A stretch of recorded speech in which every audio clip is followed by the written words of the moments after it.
and use ordinance that we have, and I'm presently working on a new library for the county.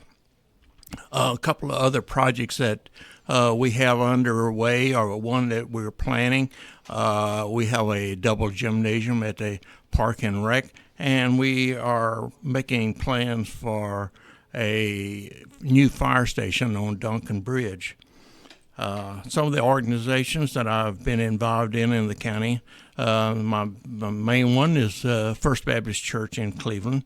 I'm a deacon, a teacher, and I'm also the financial administrator there. The Community Helping Hands Clinic, I'm the chairman there. I'm a member of the American Legion, the North Georgia Veteran Society, Woodman Life, a member of the White County Republican Party, White County Rotary, a member of the Cleveland Downtown Development Authority, the Historic Society, and I'm a veteran from the U.S. Marine Corps, serving 1960 to 1963. And I appreciate your vote and support. Thank you. All right, Terry, thank you very much for that. All right, Shan, your opening statements and comments. Okay, first of all, I want to thank you, Dean, and WRWH, Miss Samantha St. Clair with the White County News, and Kayla Ellis with the White County Chamber of Commerce for hosting this tonight. I want to thank the viewers and the listeners, and thank you, Terry, for your service to our county, and thank you for your service to our country. My name is Shan Ash. For those of you that don't know me, I'm running for District 1 Commissioner to make a difference. I'm a lifelong native of White County, along with my wife and children. My wife of 35 years. I attended kindergarten through 12th grade in the White County school system.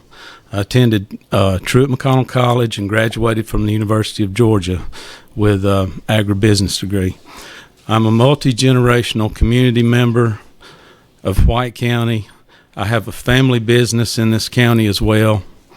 I will make a positive difference with our county government and advocate for the people of White County. Thank you. Okay, Shan, thank you very much for those. All right, we got the two candidates with their opening statements to start out. Now we'll go with some questions. And again, we'll ask each of the candidates the same question and get the opportunity to answer those and have up to 2 minutes to answer the question. And I'll start out. Samantha will follow with another question later on. But first question, and Shan, this will go to you first to answer. How do you see the role of the County Board of Commissioners as it relates to municipalities of Cleveland and Helen? Well, being the former mayor of Cleveland, that it is an important relationship to be a unified government as far as working together on solutions for the county as a whole, and realizing that our cities are the driving force of our economy. That's where the business base is, that the water and sewer is something that enables the cities to do more of the business oriented services as far as providing the services needed for business, and the cities are the areas of the more growth for the county as far as the ability to grow with our future housing. And so the county plays an important role in all that, because the county decides a lot of things that apply to the cities. I was when I was the mayor, I was happy to support the cities as far as the SPLOST negotiations. We decided to come back to the 20%. The county came back to the 20% for the cities on the SPLOST revenues. To me, that was an investment in the cities, and it's returning dividends now as far as the tax revenue goes. Okay. All right. And Terry, your opportunity to answer that question. Do you need that repeated? Repeat the question. All right, here we go. It's how do you see the role of the County Board of Commissioners as it relates to municipalities of Cleveland and Helen? Okay. Well, thanks for as a county commissioner myself, I represent District 1, and the city of Cleveland is the center of District 1 area, and probably about 60-65% of the population is inside the city. It does extend all the way past the high school going north, and so as a commissioner representing the people, I try to advocate for the people in my district. And of course, for when we come to the county commission and meetings and all, I'm always the advocate for the city of Cleveland. They're being the major part of my district. So the cities and the county can work together. I would say over the last 10 or 12 years, we have tried to work closer together to in projects that were common. Some of the things that we have done is one of them was we did the community center on Hood Street to the city. The county wasn't using that, so we decided to let them use it, and they have made good use of that. So I'm constantly just advocating for. There are some services that I would think that we could join together and provide, but it's very difficult when you have two different government agencies that have their own turf. Gotcha. All right, I see the red light there. So, thank you, Terry, for that particular answer to the question. All right, next, Samantha, we'll let you offer the next question. That goes to Terry. Terry, if you could change one thing in our zoning code, what would it be and why? That's very difficult. I know that when we first came up with the zoning code, we didn't have one, and it had been put on the ballot twice before, and it had failed. So we spent about 3 years of education to let the people know how that the zoning code would benefit them, and how that it would help to protect housing values and property values in the county. And so we were able to get that passed with a good majority. It's very difficult to say what I might change it into in short-term rental. We really was a real problem right there. I don't know that I would change anything, but there's quite a few things that need to be tweaked and made better to serve the people. Okay, Terry, thank you. All right, Shan, you want to respond to that? I sat on the planning board when it was just a planning board and there wasn't any zoning back in 2000. We've come a long way. I can't believe that it's 2024 and I'm talking about the year 2000. But anyway, it was a struggle just to get zoning in place at the time because it was like nobody wanted to be told anything about property rights and all that stuff.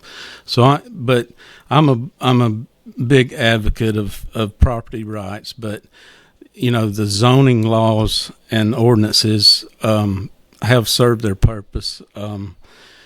One of the hot button issues that was taking place when I was on the planning board was the Part 5 criteria that was was passed down from the state to the local government agencies to pass the wetlands and the mountain protection and all those things. And there were a lot of things that were going on at the time, and there was a lot of resistance. But people, over time have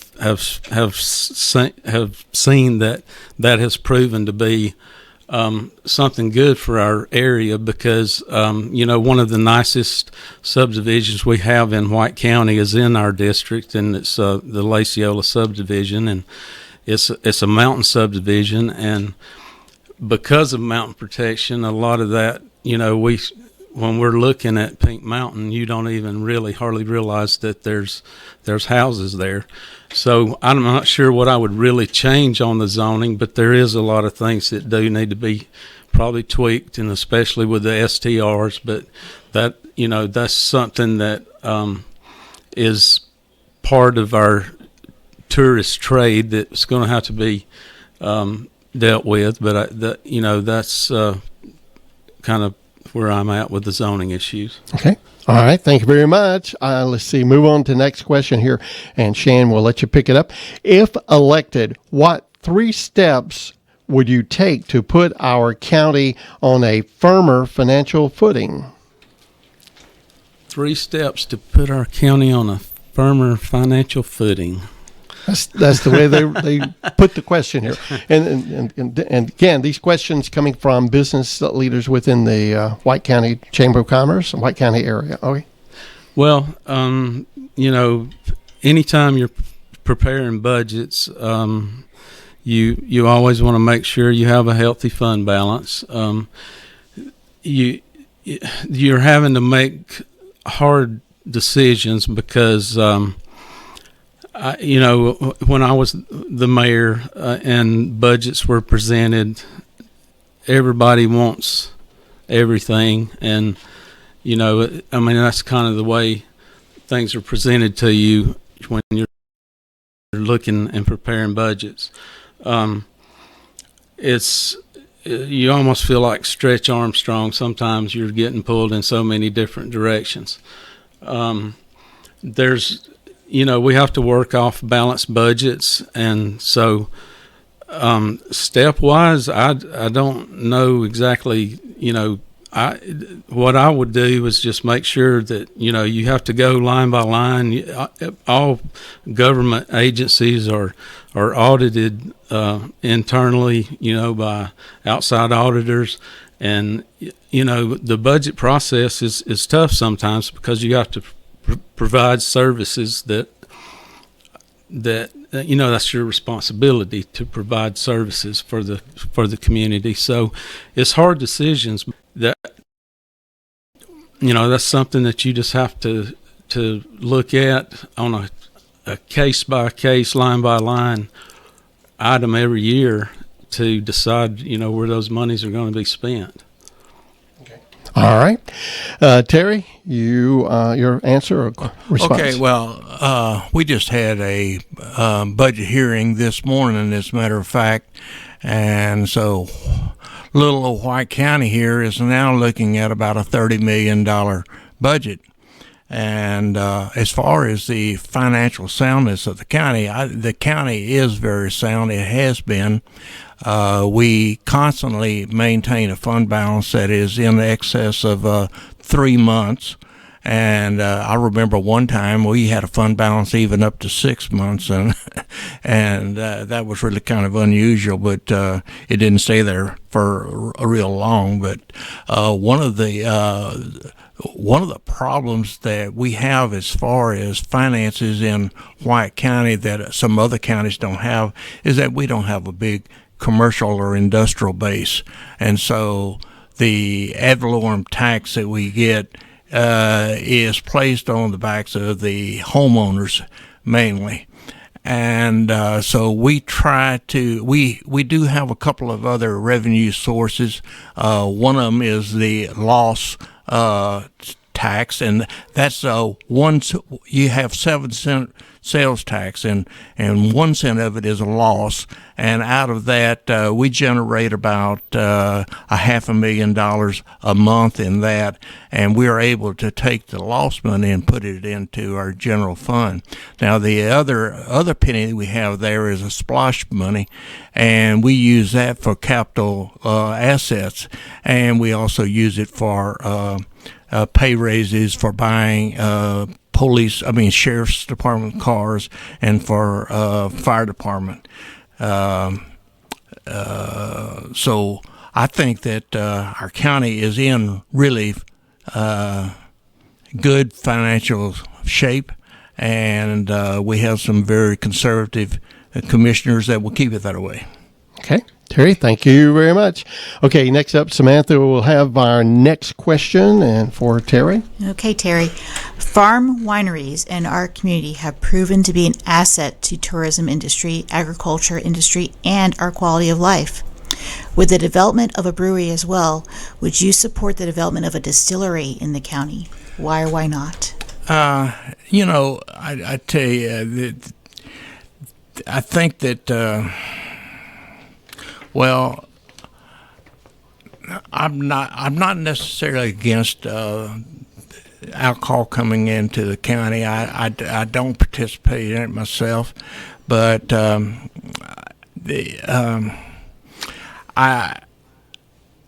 we did decide to go with the wineries in the county.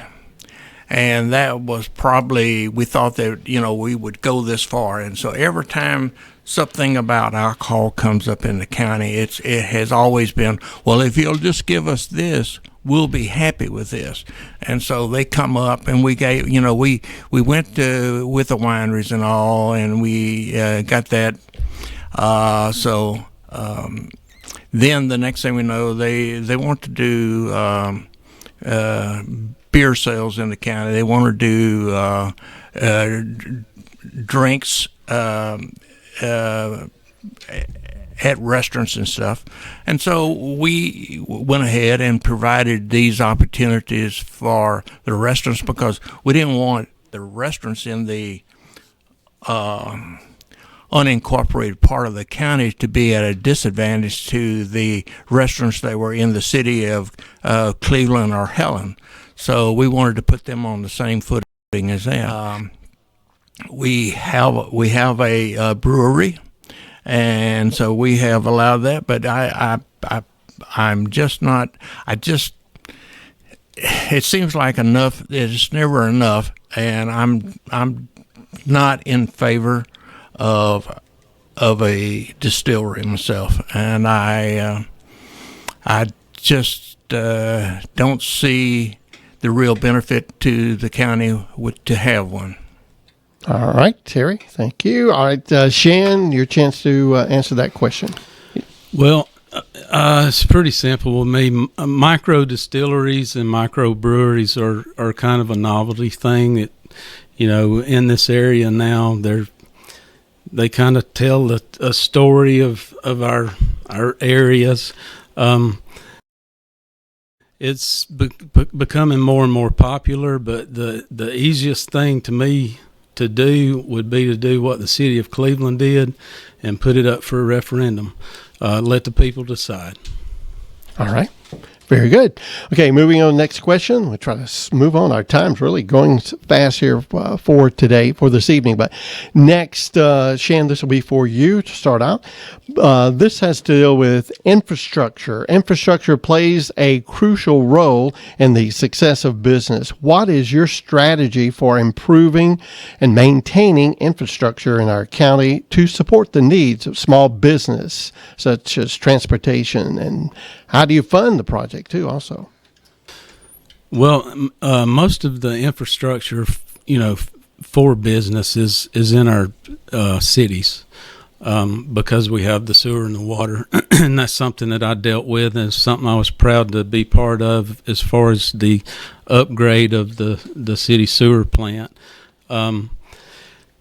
so that we could have business growth, and we have our corridors laid out. The biggest thing with infrastructure is maintaining your infrastructure. It's a whole lot cheaper to maintain than it is to have to go, fix a problem when it's broken. So the enterprise fund actually for the county is the White County Water Authority. It's technically named the Sewer and Water Authority. There's that relationship between the county and the city on the Turner Creek Reservoir, because the county has the withdrawal permit, the city has the discharge permit, and there is a relationship between the county and the city as far as the city purchases somewhere between 25 and 30% of the water that is, comes from the Water Authority, and the rest of it comes from wells. So infrastructure is very important. It takes planning. Our roads and bridges are very important in our infrastructure. It's going to become increasingly important, especially when the Port Authority comes up to the Lula area. Our east-west corridor is really gonna take a lot more traffic. We've got, traffic studies that we really need to look at and plan for the future on transportation. All right. Very good. Terry, your response. Yeah, probably the main infrastructure that the county has to deal with are the roads. We, as the White County Water Authority, has the water. As Shan had mentioned, the county does not have any sewer, so the roads and transportation are the big items that the county is involved in. Of course, Wi-Fi is another, and so we did advocate for and help to get fiber into the county. Also, we've helped to get gas into the county, and so these are things that we have advocated for and we have helped, but we do not have any necessary control over those items. The only one is roads, and of course we have paved a lot of roads since I've been on the board, but lately the cost of roads has almost doubled. A road that we would have paid maybe $170,000 to get resurfaced now runs about $250,000, and so we are getting less roads for our buck. And as far as those funds in the past have come from Splosh, but there's a lot of other demand for the Splosh dollars, as I said, having to do with keeping up the fire department and the sheriff's department equipment and vehicles. I think that in the future it may be advantageous that this county look toward a T-Splosh that would be dedicated specifically for transportation. Okay. All right, Terry, thank you. We're going to move on. Samantha, you have a question, I think, for Terry to Terry, start. yeah. Do you support the expansion of the White County Water Authority to include sewer services? How will those services be funded? Well, the White County charter already includes sewer. It is up to the White County Board of the White County Water Authority to decide if they want to do that or not. It is an authority. It's a quasi-government within a government. We do not have any control over it, although we do put people on the board. So we they run that as they want to do. I think that probably most of those people, and Shan probably could attest that even in this city, the sewer is never a winning project right there. It costs more than what you get out of it, and I would like to see us to have sewer in the county, but I just don't see that happening. It's a project that would take 20 years to get a permit. The best place that the county could have sewer added would be if either the city of Cleveland or the city of Helen would partner with us and let us buy capacity in their plant. It's a lot easier to expand a plant than to build a new one. Okay, Terry. All right. And Shan, your response. I think it would be very hard to get sewer services throughout the county. It would be a major undertaking. There is new technology out there that provides for, packaged sewer plants but that option would have to be held to a very high standard. It's very expensive and it has to be installed properly. But yeah, the county already kind of partners with the city as far as the industrial park goes, with the Hulsey sewer line. They just in the past, I guess 8 years now, or maybe 10, the True Love gravity line was put in because that corridor was identified as a potential growth area for business, and so the city annexed that corridor all the way down because you can't create islands. When you're annexing properties, you have to be contiguous. So that was the reason for that. So there are partnerships that the city and the county can do together, and technically we are already in that relationship now with the withdrawal permits and the discharge permits of the sewer plant. And the sewer does go out to Hulsey Road, covers we covered NOK and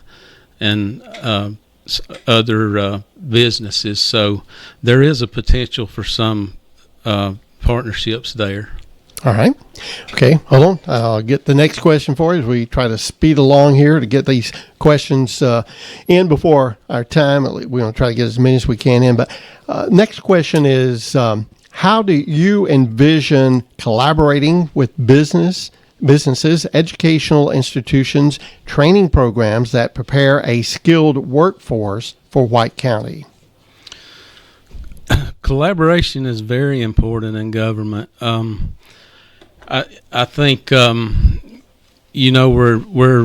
losing our younger workforce for one reason, just because of affordable housing. I think that working together with the colleges and our colleges to to the east and west of us, and the Trip McConnell College, joint enrollment, that kind of thing.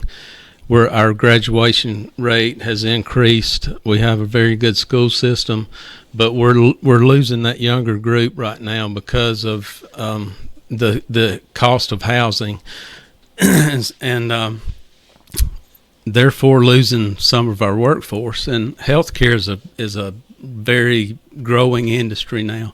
I was proud to be part of the Next Site 360 that we partnered with the county on. It was to gather data on needs in certain areas and showing where we had gaps in services and that kind of thing. And there's a lot of good numbers and information coming in on that now. But collaboration with your DDAs and your downtown development and that kind of thing, and providing housing to retain the younger generation, that's coming out into the workforce is very important. All right. Thank you. Terry, your response. Well, as Shan said, workforce housing is something that I've been involved in and been looking at for the last few years right here. One of the areas in our land use that we were looking at was a possibility of doing an urban development section of the land use that would allow a little bit more dense housing in urban areas. And of course, the sewer is the big problem there. And like Shan had mentioned, one of the options is a package plant. And the package plant, you need to have a certain amount of units to make it a viable option.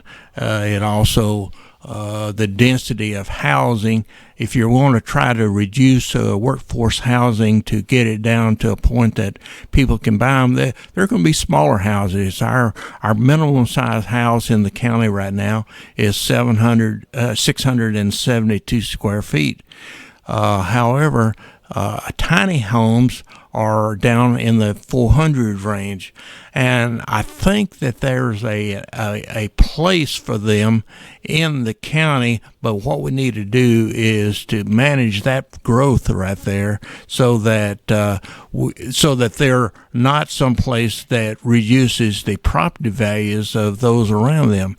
Of course, if you have a package plant, the big problem is that when you get through developing the thing, someone has to take over the maintenance on it. And usually that's turned over to a water and sewer authority, but we don't have anybody that wants to take that on. So we would have to try to figure out how to get private industry involved in that to do that. So the workforce housing is very important to maintaining the workforce that we need. All right. Very good. Okay. We're going to move on now to our next question. It's in the healthcare area. Samantha has a question there to pose to you. Okay, Terry.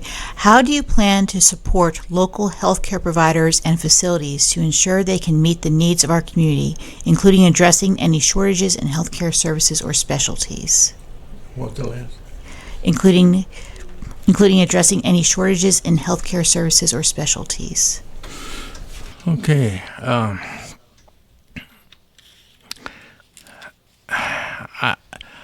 I guess some of the healthcare services we have been really open to try to encourage healthcare services in the county. We have a very large senior population that makes strong use of that. And we're lucky that we have some hospitals that are very close that we are able to go to. We provide for the emergency services and for the ambulance service in our county, and annually we provide that up to about $800,000 or $900,000 a year that we supplement those services. But as far as things like a hospital, a lot of people would be interested in a hospital, but a hospital is a area that that has really put a lot of counties almost out of business. It is very costly to maintain, and the big hospitals are buying more and more of the smaller hospitals. What we would really like to see is that one of these larger health groups put a smaller emergency type situation in here, where that we could have a small, maybe overnight clinic that would keep somebody for observation or whatever. But we are not looking at anything that would be a long-term care in the county. Okay, Terry, thank you. Shan, your response to that? Do you need that question? Can you repeat that Yeah, question, repeat. please? Yes. How do you plan to support local healthcare providers and facilities to ensure they can meet the needs of our community, including addressing any shortages in healthcare services or specialties? Part of the next site study that I mentioned earlier, some interesting numbers. The 2023 expenditures on total health care in a 3-mile radius of Cleveland was $15,499,000. When you get out to the 10-mile radius, it's $95,195,000. Most of that comes from health insurance and drug cost, and we have some exciting new drugs out there that are helping people, and I'm not afraid to tell you right now that I'm on one, and I've lost 50 pounds, and I have come off some of my medications and everything because of it, but I was put on it because I was borderline diabetic. We have a level 1 trauma center just to the south of us. We have 2 hospitals on both east and west sides of our county. We have urgent care, and I was proud to see the Guilford Clinic come in to the city of Cleveland while I was mayor. So things are being put in place. We have a very good, David Murphy does a tremendous job with our emergency services. So, there's a lot of money that's being spent on health care. There's a lot of jobs in health care for these young people coming out into the workforce. And I think that, the cities and everything that's been put in place is a plus for the healthcare industry as a whole. And I think there's a lot of exciting new cutting edge things going on in the healthcare industry that's going to help people with their health, and the outdoors and all of the things that we have available up here to get out and get exercise and all this stuff is a plus for White County. There's plenty of things to do, and there's plenty of places to get out and get that exercise and do the things you need to do to stay healthy. All right. Very good. Thank you. All right. We're gonna kind of move things on and get one more final question. Samantha, I'll let you ask your last one there on and we'll start with Shan over here. Okay, Shan. Child care is a significant concern for many working families. How do you intend to work with local employers and child care providers to explore innovative solutions, such as employer-sponsored child care programs or partnerships with community organizations to support working parents and promote economic stability for families? That's a tough one. It's, some of the larger industries can have internally, they can have their own child care for their employees. When you're talking about small business, being the biggest part of your business base, childcare is a tough, thing, and it's one of the most expensive things that young people incur. And sometimes it's cheaper for mom to stay home than it is to try to work and provide childcare for their child. I don't really know what the answer to that would be, but there are childcare options that we have childcare services that is their business, and a lot of times that's the only resource that you can have when you're in an area that doesn't provide that through the company that you work for. Okay. All right, Terry, your response. How you want? Like I said, childcare it's a problem for a lot of working families there, and there are some companies that do provide that. There are child care facilities in the community. And I think that one of the things that we can do as the government is to be sure that we have good laws and ordinances in place that regulate them to provide a child care center that will assure the parents that their child is in a safe place, and to provide the safety and that they need. The cost of child care, it really is gotten so high that, like Shan said, sometimes it's not economically advantageous for the mother to work. Sometimes the father, because some women have a better job than the husband. So it's sometimes maybe better off for the husband to stay home. But we, as the county, some of the things that we do there, a lot of these problems we can't solve. A lot of these are problems that private industry has to solve. And what we can do as a county government is to provide ordinances and provide opportunities for them to provide these services. So a lot of these things are not in our purview to solve. All right. Okay, Terry, thank you, and both of y'all for answering these questions. That's the time allotted we have here for question-answer sessions. We're going to give you opportunity to make your closing statements and let the people know your thoughts as you get ready to wrap up, and then we'll get the other group in to do their candidate form. And since Terry started off with his opening, with the comments opening, Shan, we'll go with you. Let you start with the closing comments. Okay, and just quickly on the child care thing, the quicker you get the Board of Education has this thing called pre-K. You can get your child involved in that at a very, very early age, so that does kind of help, because you do know where your child is getting that care, and there's really, in this area, that's the best way to get your child involved in child care.